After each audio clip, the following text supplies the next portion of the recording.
Hello there, ladies and gentlemen, literary buffs and methodical introverts. My name is Jared, and with me is a friend of introverts, Ian. Whoa, that's me. We will be your hosts for the episode. We are honored and grateful that you have joined us at our table. Today, we're at the feature table, where we will be looking at A Place for All My Books, designed by Aleksey Cutler and Michael Mihealsick. You guys, I had this perfect before we started. I'm so frustrated. In his head. It was perfect. Thank you. And Michael Mihealsick. Artwork created by Naomi and published by Smirk Dagger Games. A Place for All My Books is a cozy game where players hang out in their apartments, reading, organizing, and moving books inside their homes to complete projects to score points. But, as every introvert knows, you have to build up your social battery to go out into public. Players must increase their collection of books by going out into the town to visit the bookstore and the library, maybe even the park. Players will continue to score points from these projects throughout the game until the sun sets on the evening. The player with the most elaborate and organized collection is the winner. Let's review A Place for All of My Books. That was so sweet. So calming. I think that's what this game is definitely meant to be. Well, I mean, it is definitely cozy. Cozy and cozy. Crunchy at the same time. Cozy and crunchy, yeah. But before we get into the crunchy, Ian, I have a question for you. What do you like to do when you're all peopled out? Oh. Does that happen to you? I don't think it does. All peopled out. I if I'm like truly worn out, I do either play board games, even though that is with other people, or I'll play some maybe some video games and just mindlessly play something. Okay. Yeah, I'm not a big book reader yet in my life. Yeah, I love that aspirational goal is there. The goal is there. I want to be that. My wife is, which we'll probably get into of why this game exists in my life to begin with. But sure. Overall, no, I don't say that I go to the book nook and escape. What about you? Yeah, I also don't read as much as I would like to. I blame my children for that. I'm too busy taking care of them. Totally fair. But I do when I'm all peopled out, and that does happen for me. I do like either going on a walk by myself. We mentioned before back in the day, I used to go to the movie theater by myself. That was my sanctuary, man. I loved going to the theater by myself. Yeah. I've even gone on like a whole weekend, and introverts are going to laugh like, ooh, you did a whole weekend. But I've gone like on a whole weekend, like just by myself, and like went to some cabin, just out in the middle of nowhere, and just had a few days of quiet just to myself. Really enjoyed that as well. So, it doesn't happen all the time.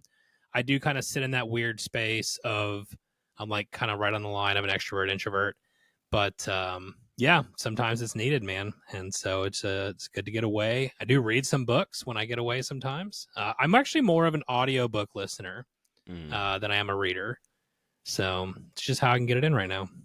Yeah, no, I mean, that's a good way to go. I have listened to some audiobooks, but yeah, I need to do more because I do think, you're not exactly reading it, but you're listening to it. So I think it's something that you can do to get around that.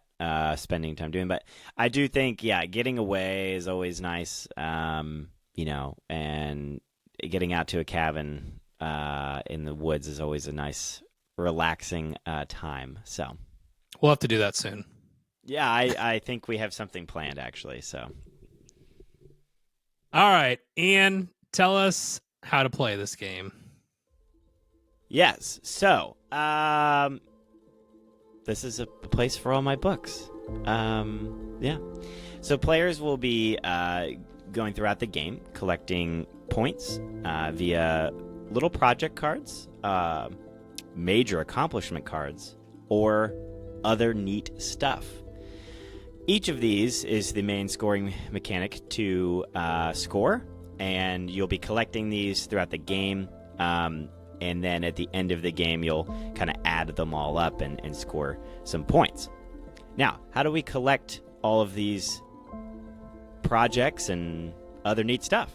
Well, on your turn, there's kind of two spaces of game that you can play. You can play inside your apartment, or you can go out into public, into the town, and visit the town. But we'll start with your apartment.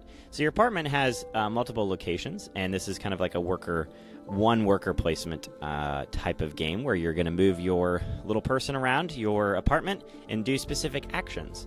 Some of those actions include leaving the house, which is we'll get to. But one thing that you could do is you could read a book. And you can place a book anywhere amongst your board. Now, your board, usually it has squares all around, and you actually have these wooden books of 4 different colors. You have blue, red, yellow, and green, and you'll be kind of manipulating these books around your apartment to score. And that's what you'll be looking at is those project cards, and it kind of wants a specific organization to score those points and score points from that card. So an example is that you need a tall stack of books of all of the same color. So let's say you need like 5 books of one color all in one stack of books. So these actions that I'm mentioning are going to be one of the main ways to do those things. Reading a book is one of them. So when you read a book, you place a book anywhere that is amongst your apartment, and you place it on your nightstand. Your nightstand is one of the locations inside this apartment that you live in. The next thing is sort. So you can take a stack and you pick them up, and then you sort them and you disperse up to 2 max to any other location. So it's a good way to take a big stack of books and kind of sort them into different colors and all around your apartment. The other thing is gather. So gather, you can take one book from multiple stacks, and then you create a nice big stack and you put that stack somewhere else. So you can take like a bunch of other books from all over the apartment, organize it into one nice organized stack. One of the major other things you can do is rest. So rest, basically, you get some social battery, which all of these actions that I mentioned will gain you social battery. But you rest, you gain some more little project cards for you to complete later, but you also gain a little bit of extra social battery when you rest. The last thing is admire. So admiring, you're going to score these little project cards that I mentioned that have these organizational goals that you're trying to achieve. You can place your worker or your person there, score those cards. You can score as many as you want that you have completed and have the goal completed. Score them. They put them into a pile. They'll be scored at the end of the game, but you are, completing them. So setting them aside temporarily till end game scoring. Again, like I mentioned, all of these give you social battery, and you can have a max of 20 social battery. A lot of these actually gives you 1 to 2, maybe 3, depending on some extra things that you have. You can leave the house. This is the last action that I mentioned. When you leave the house, you have to pay 5 social battery just to get up the energy to go outside. Wild. Then, after you leave, you get to go to town and spend more social battery because, for those that are introverts know, that everything you do out in the town just beats you down. It's expensive, Ian. Very expensive. It's expensive. So once you're in town, you can go to a couple locations, including like the library, where you get to draw some of these book, tiles, but they're actual books. It's actually kind of cool, from a bag, and you get to pick kind of any that you want. You take 5, pick 1, or pick 2, depending on how many, what you're playing. Keep those. The rest end up going to the bookstore, which is another place you can go to. You can go to the bookstore and purchase them using social energy. You're not actually purchasing, but use your social energy to claim a stack of books at the bookstore. There's different stacks. The bookstore kind of is slowly rotating its catalog, and so you can go and pick up a group of tiles of those books and collect them. And so you'll put these all into your backpack. Anytime you get books outside, you're not at home. You can't put them on your shelf. You have to put them in your backpack. Your backpack technically only holds 12. It holds 6 into each slot. It has 2 slots. And so a max of 6 into those locations. You could put in your backpack, though, but your backpack can only carry so much. One of the other actions you can do is you can go to the exchange, where you exchange books from your nightstand, which I mentioned earlier, and you get to take a book of any color that you want, which is pretty neat. One of the main other locations is the village shops, which is how you gain these other neat stuff, which the other neat stuff is stuff that does cool things, which is like gain you kind of odds and ends abilities, and it has add extra scoring at the end of the game. They're all worth victory points at the end. And so those are ways to get those points, get those cards, which end up being points, and also give you like some extra abilities. On each of those locations, though, there's only one spot for a player. So if there's multiple players in a spot, let's say I want to take the spot that Jared's in. Let's say I want to go to the village shops and he's there. I can go there, but I have to kick him out onto the street. He ends up going to the park and kind of relaxing. And when this happens, a player can gain some extra social battery because they kind of like build up a little extra social battery while they're hanging out at the park. This is the only way throughout the game that you can gain social battery while out in public. And you have to be kicked out of a location to go to the park. You can't choose it as an action on your turn. Let's be clear. You're not kicking them to the curb.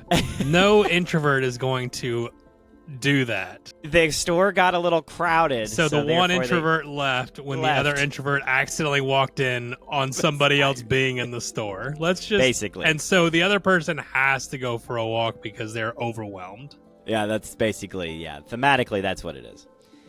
Now, once you have used up most of your social battery, you choose to go back home. You go back to your apartment. You place all your books that were in your backpack. You empty them into your apartment. And then you take a following action, which I mentioned earlier, which is one of those apartment actions.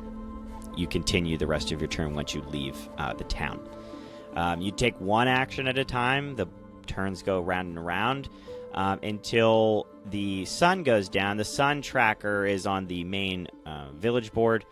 That board, every time a player goes from their apartment to the village, it knocks down on that tracker. That does change per player.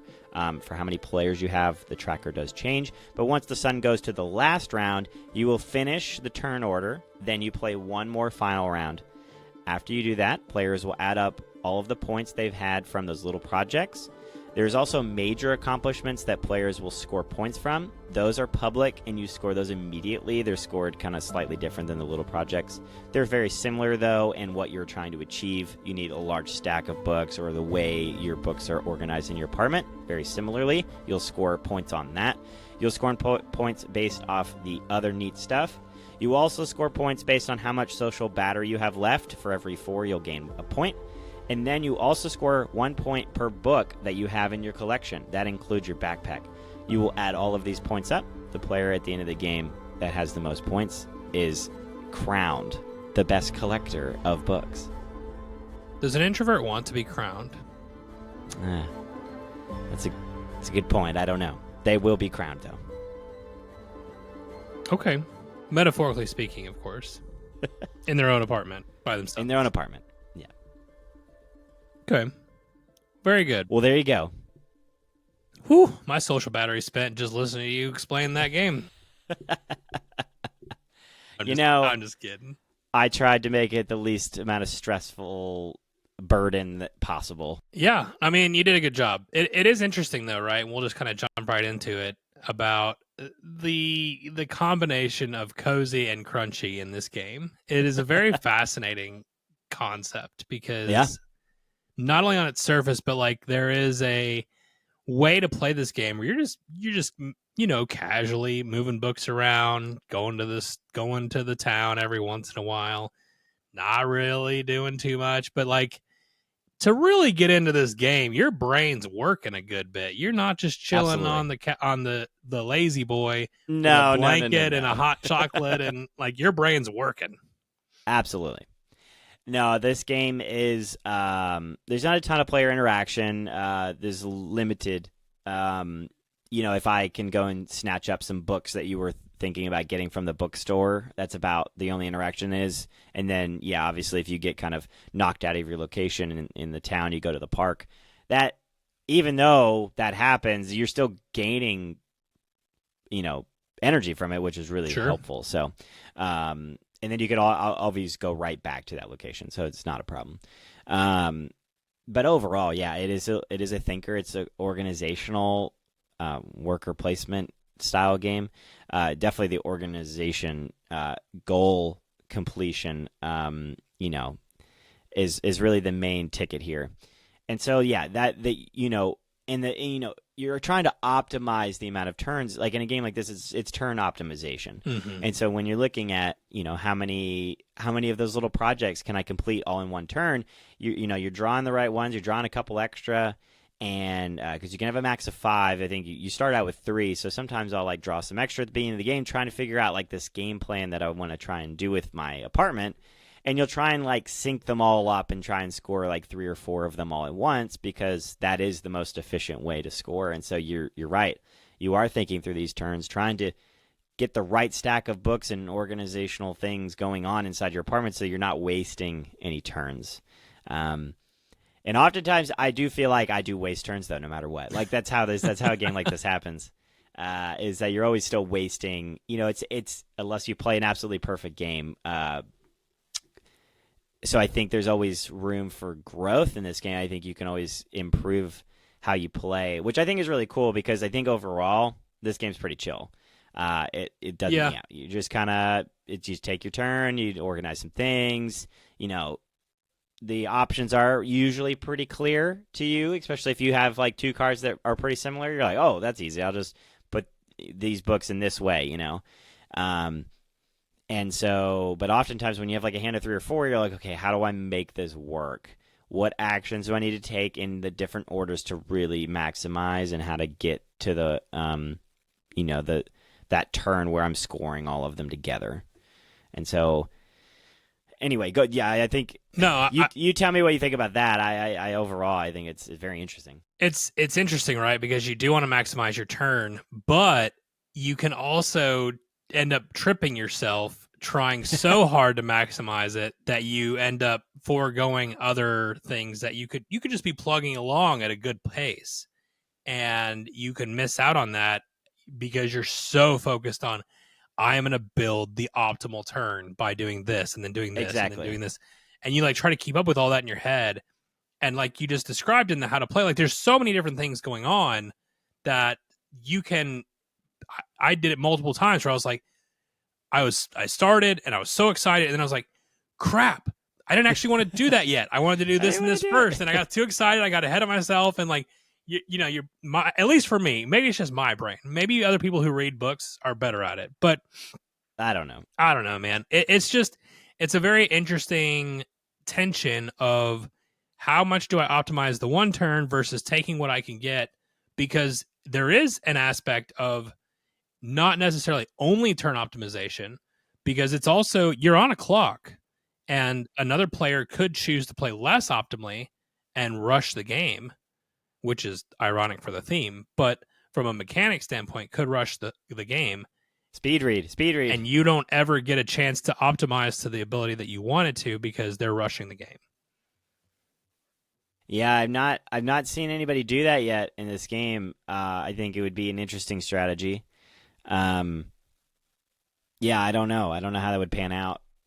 I mean, it's a possibility of it working out. I do think there are things you want to try and do in the game. Well, for sure. Don't get me wrong. Like, you're not trying to end the game as quickly as possible, but... Well, I mean, it might. I don't know. I haven't seen it tried yet, so I wonder if it's a viable strategy or not. I don't know.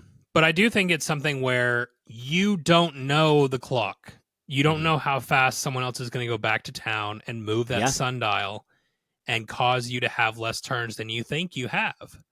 And there are times where, because you're only doing one thing at a time, you don't know what you're risking by, I'm going to do action A, and I really need to do action B on my next turn.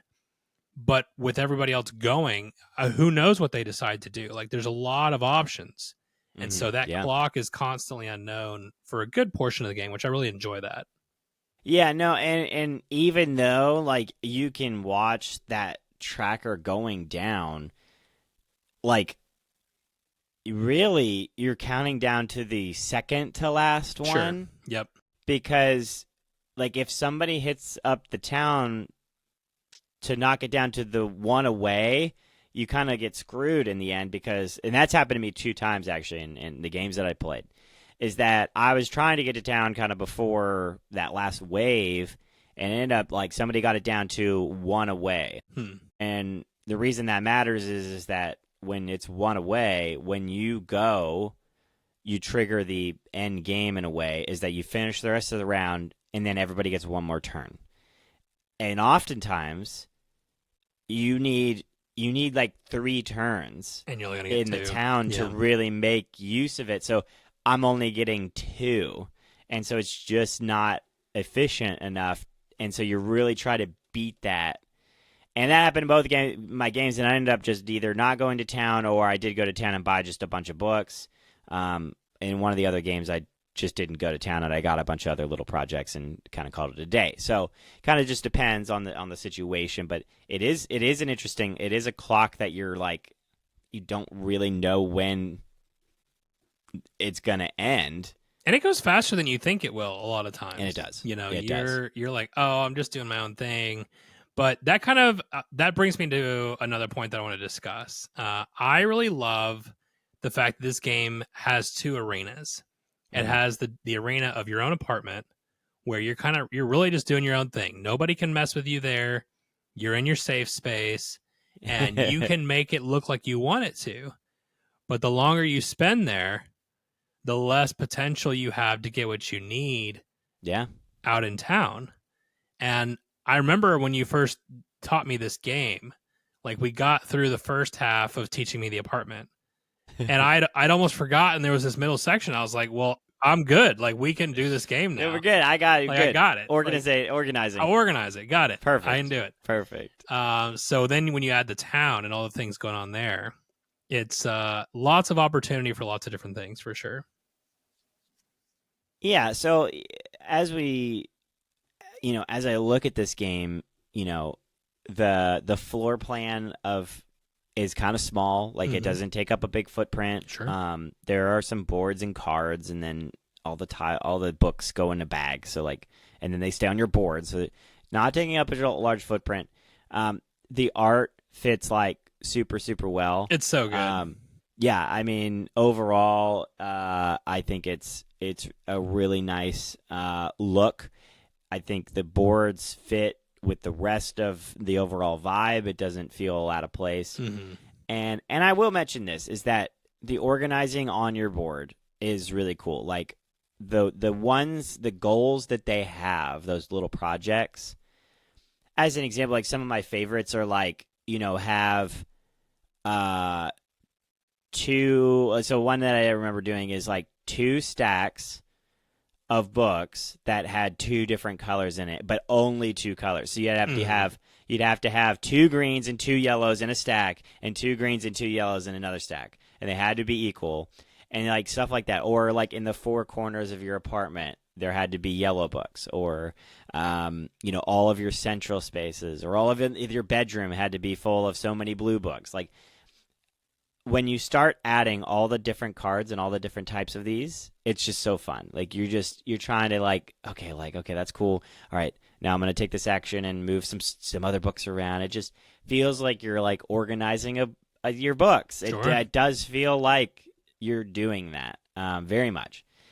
And I think just the coziness of the board, your character, each person gets a character, and there's the different colors. So you have a blue, red, yellow, green, and each character has a different vibe, but you see your character on your board doing different things. Like, you see, like, the one I'm looking at, she's reading a book.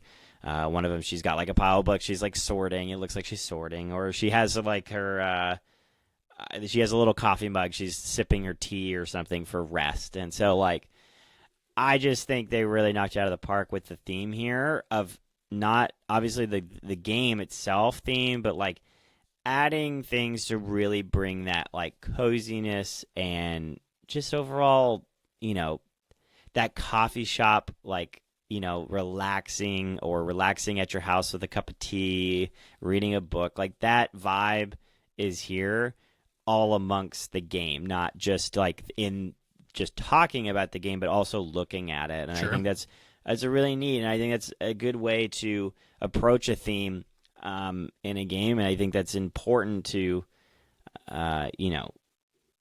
to look at, especially when we're examining a game. But I think overall they should be applauded in achieving their goal here. As I think they did a really good job in managing all those things and making it feel super cozy.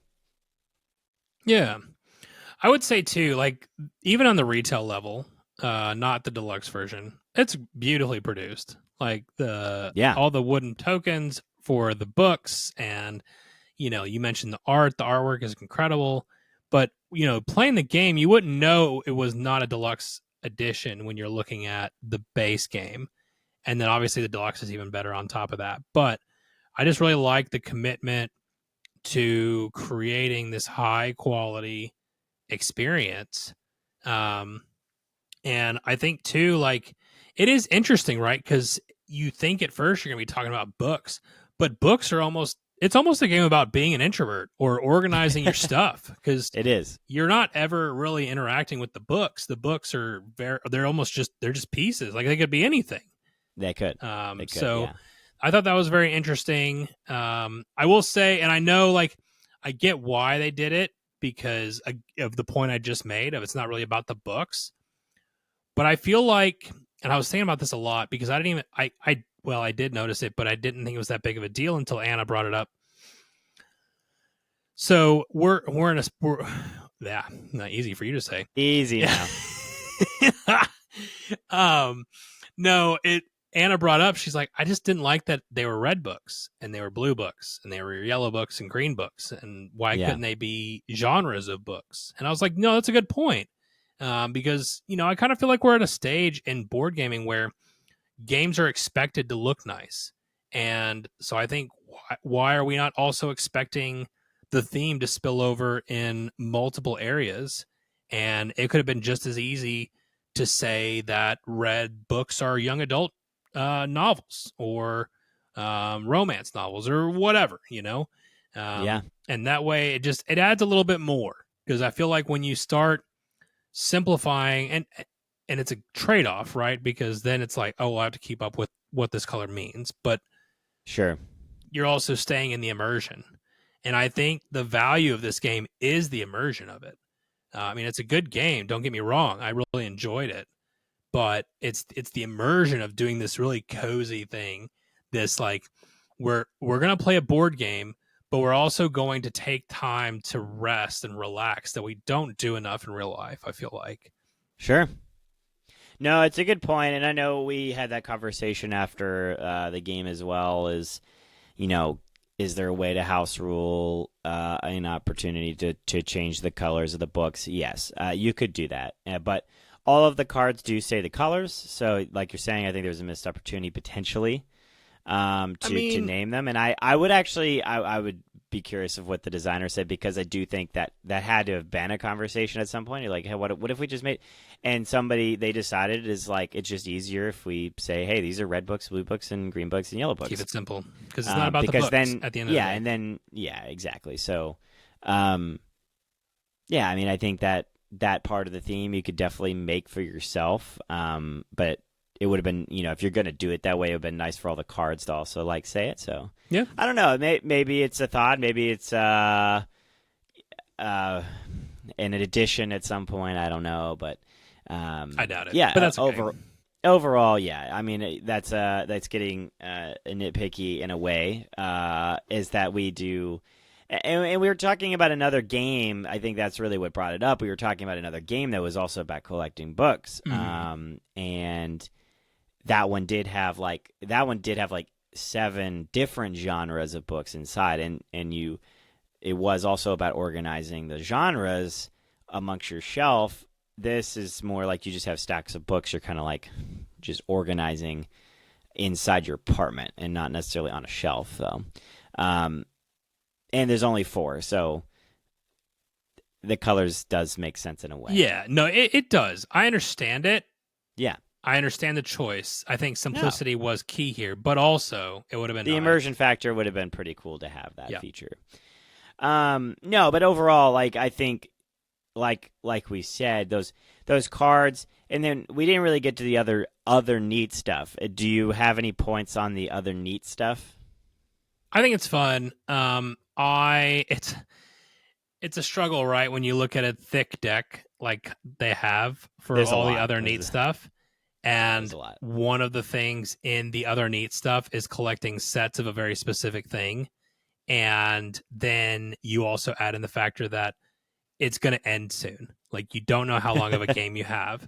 Yeah. And so even when I would grab one of the, I think it was like collecting board games as one of the side things, you know, I would be like, okay, if I get more of these, then that's going to be great. And I got that on like turn 1. And or what, like, I was the very first person to go to town. That's what I went for. And I was like, I'm going to start collecting these just because I can do it now. And I never saw another one. And some of that's just card flip, you know, so it's whatever. But also I'm like, man, do I want the deck to be that thick if I'm looking for those pieces, especially in a 4-player game, you know? So that was one thing that I was like, I don't know. But I will say, like, I thought all the stuff that was in there was very cute and very on brand. There were some fun power-ups if you didn't take one of the point things. Like, if you went with some of the other options, it was really helpful. And so I thought that was really cool. Yeah, I do particularly like the other neat stuff. I think it adds that little extra flair because overall, like, it's pretty straightforward.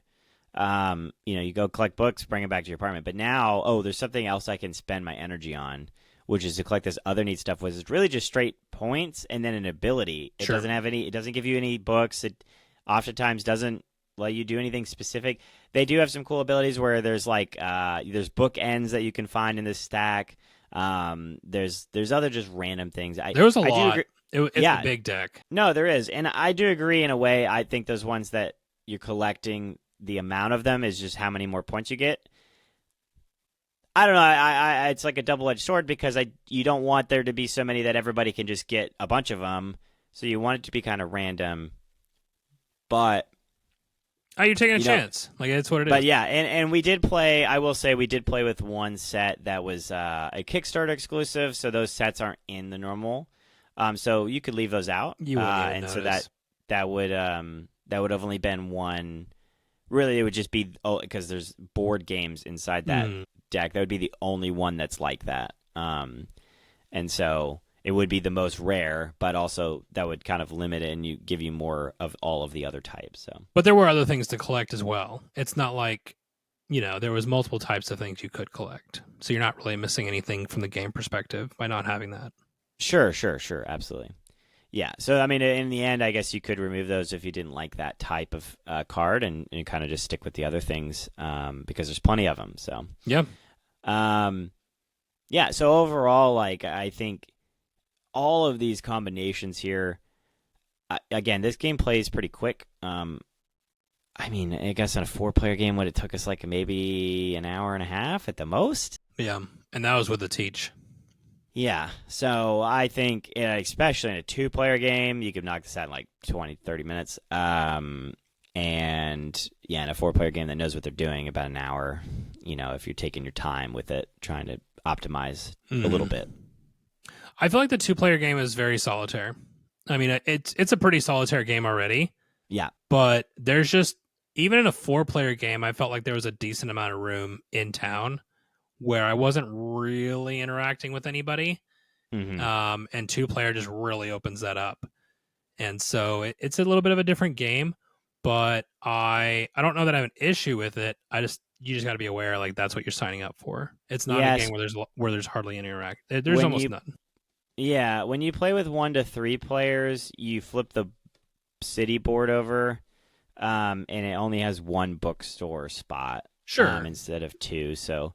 and so there's always 3 shelves, though, to pick from.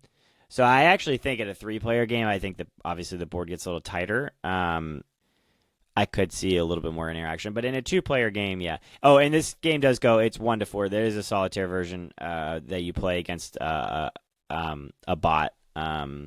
What's her name? The ultimate extrovert. Yeah, you play... But she does have a name. It was like Penelope or something like that. Yeah, it is Penelope. Look at that. Heyo. You got it right. So, yeah, you play against the the popular schoolgirl probably. This is the vibe I'm getting from this. But so anyway, yeah, you play against her, and I have not played the solo. So I will say that now. I'm not into solos. I would potentially try this though. I think this game would be fast enough for me to be like, oh, I kind of want to try a solo game. This one would be probably towards the top of the list because it's going to go pretty quick. Yeah, and the setup is not terrible. Oftentimes, like some of the other solo games I have, it's a little bit more of a setup and it's just a lot. And so this one is a little bit more straightforward. So I might give it a try at some point.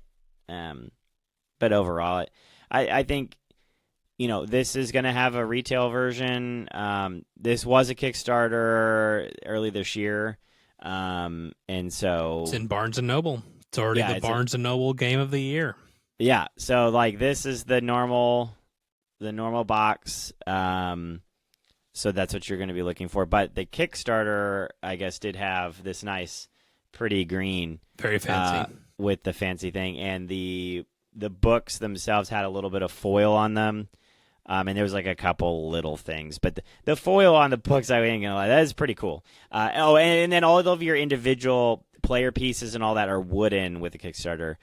Like you said, the base to Kickstarter pretty similar. Like if somebody said, "Oh, here you go, play this," like it's got the wooden books in both copies. It's just a little extra. Yeah. And then I like extra wooden pieces. That's why I ended up getting it. And I will say this. I don't know if that's. I guess that's where we're going to. And part of this is when I saw this game on Kickstarter, not something I would normally pick out. I'll just be very clear there. But my wife is a book lover. And so I was like, this seems kind of fun. Been trying to pick out some more games for her as well, and it just seemed like right down her alley. And so I backed it, and I was really excited to get it to the table with her, and I think she really loves it. And so it's the perfect amount of like low stress, but also has a good amount of think. Yeah. She likes a heavy theme. She wants to feel like she doesn't want to feel like she's just moving stuff around, and that's it. Like there's a goal. There got to be a goal to what thematically, and so she really likes that aspect of this game. And then obviously the introvert, because that's more of what she is. She relates, and so I think all of those things. Again, I got it really for her to try, and I was really really happy with it. I think it works really well. And so if you are a book lover, if you're an introvert, and you don't like big, heavy games either, that's not something she loves. This worked for her, so I would definitely highly recommend in that regard, is that it just has that kind of perfect balance of these different mechanisms that work really well together. I think, too, like if you're someone who's looking for a non-combative, we're going to screw each other over, this is it. Like you get to kind of just enjoy the time. It's very relaxed, like we've been talking about. So if that's something that you're into as well, I just think that this is a really good fit for that. I'm not even really a big book lover, and I really enjoyed the experience of what the game facilitates, which I think is cool. Yeah. It was very interesting, kind of quote unquote organizing the collection, because it made me think about when I organize my games or when I organize other things. I'm like, yep, it did feel like that as well. I am thinking through all this and what might fit or won't fit. So I thought that was cool. Yeah, and then you go into the exchange and sell games and get new ones. That's right, we do that. Then you go to the used game store and get some used games, instead of buying brand new. It did feel like you could relate this to other hobbies as well, and I 100%. think I kind of like that as well. Like I know the color thing is something we talked about. I think in the end I do like just the straight colors, because I kind of picture many of these other things that you could be using and organizing. So I think it's kind of cool. Nice. There you go. Well, I think overall this is a family game. I think it works really well if you're used to playing. I mean, even Wingspan is obviously something that I really enjoy. This is a little, I think, lighter than that. But if you've played any of those kind of lighter family games, if you like family games and you want something that's non-confrontational, you can.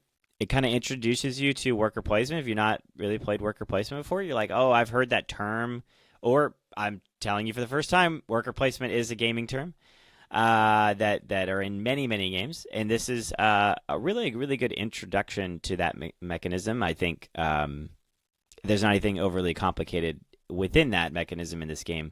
But I think it's a really good intro to that type of game, and then the organizational itself, like just moving your books around, trying to complete objectives, is a really, really neat game.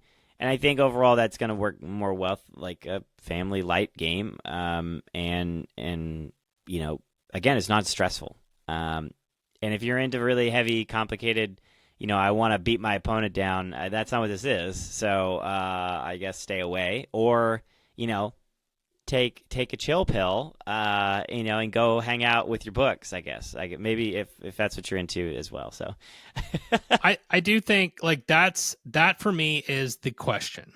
Are you looking for a relaxed, chill experience? A something that you can play this. You can play this with gamers. You can play this with non-gamers. Absolutely. Anybody can get this to the table. But the question is, are you wanting a chilled experience that still has some meat on the bone? If that is what you're looking for, then this game is great. I will say personally that I really enjoyed it. The experience did exactly what I expected it to do. Yeah. I knew nothing about this game when it was on Kickstarter. I totally missed it. But then saw it at Gen Con. The owner of the publishing company walked us through it. I mean, the art pops. Like, you can't miss it when you're looking around. And listening to it, I was just like, yeah, this is going to be this kind of game. And it was. And that's great. Like, it's a very unique, like, most of my games are very, like, head in hands, like, staring at the board, looking for everything that I can to optimize what I'm doing. And this had a much more chill feel to it, where I could still think about it, but I'm not stressing over every little thing. And if I don't win, or if Ian makes a better move, then whatever. It's totally fine. Yeah. No, I think, like you said, I think this is definitely a more chill experience. I think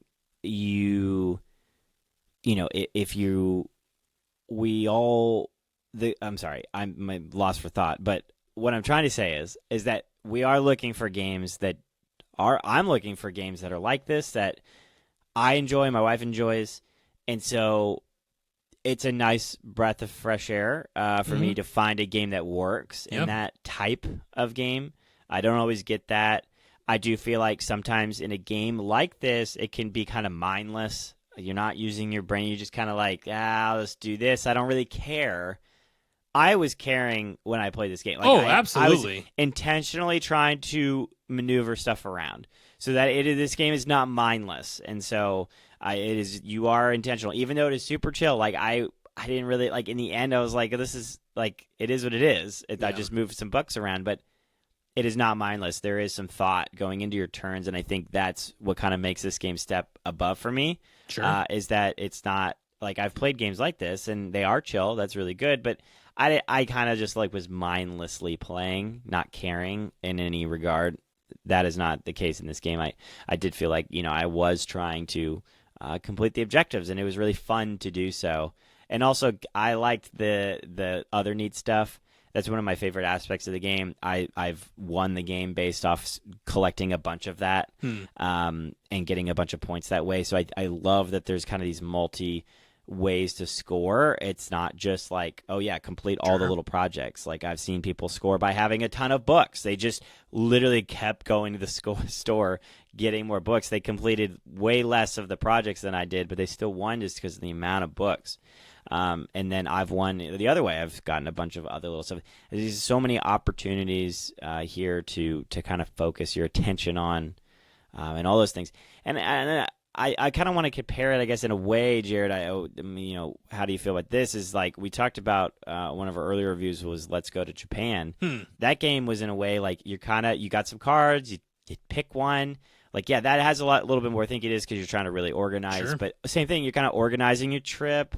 Like, you're kind of organizing. And in the end, it's fun. There's not a ton of interaction. It's low stress. That's the type of game here that I'm kind of getting this. I think this is a little lighter than that, but I do feel like that's the type of environment that we have here is this very kind of low stress environment that it is still thinky though.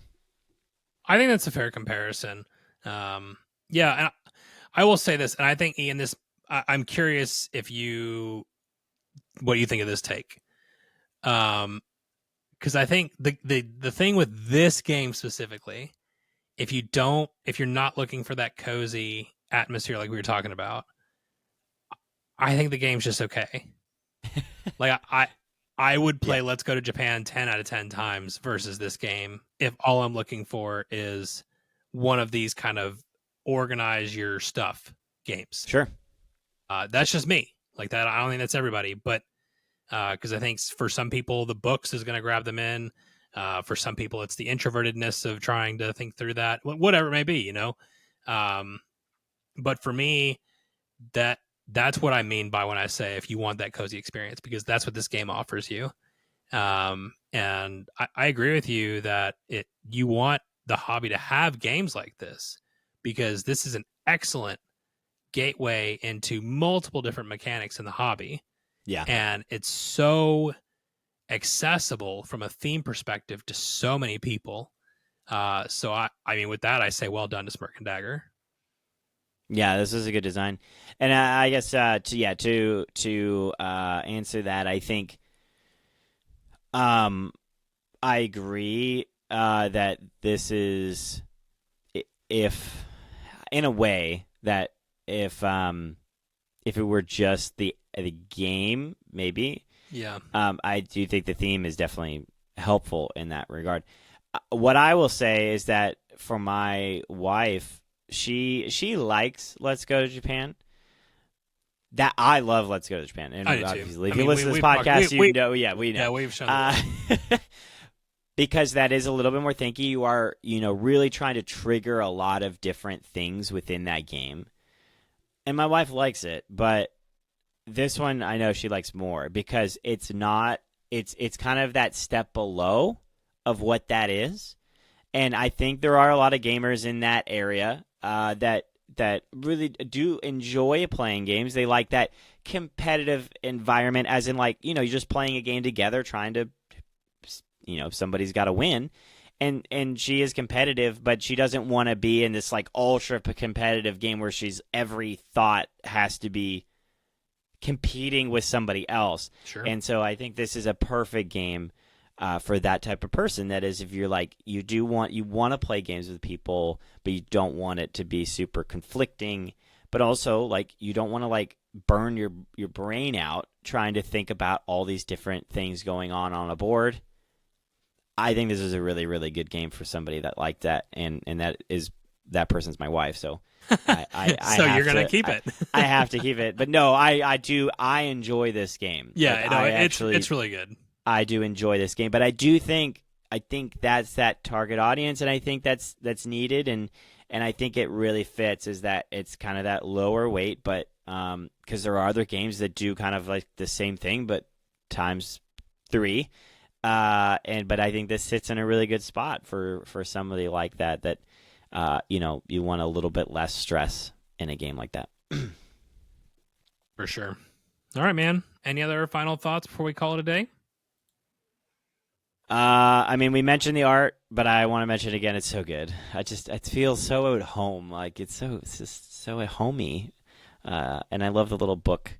I'm glad they're wooden book tile.